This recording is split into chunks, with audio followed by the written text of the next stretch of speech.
আসেন তো যোগীর খিল এলাকাটা একটু ঘুরে ঘুরে দেখি।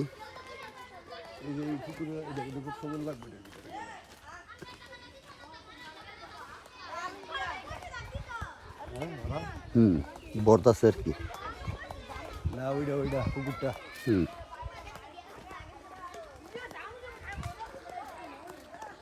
অসাধারণ একটা বাড়ি দেখাবো আপনাদেরকে। এত সুন্দর একটা বাড়ি, কিন্তু এই বাড়িতে যাইতে হয় কিভাবে দেখেন।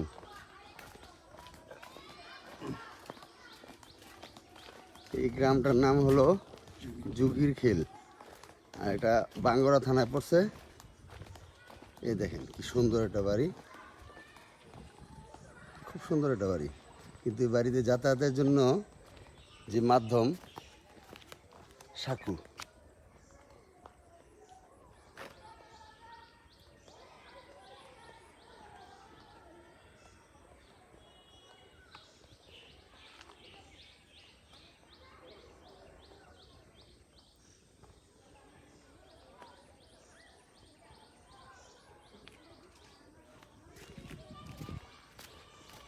আমরা যদি আর একটু সামনে এগিয়ে যাই তাহলে দেখা যাবে আরও কিছু সুন্দর সুন্দর বাড়ি, যে বাড়িগুলোতে যেতে ঠিক এরকম সাঁকু ব্যবহার করতে হয়। এই দেখেন কত সুন্দর সুন্দর বাড়ি, মানে যাতায়াত ব্যবস্থা ভালো না আর কি। এই দেখেন।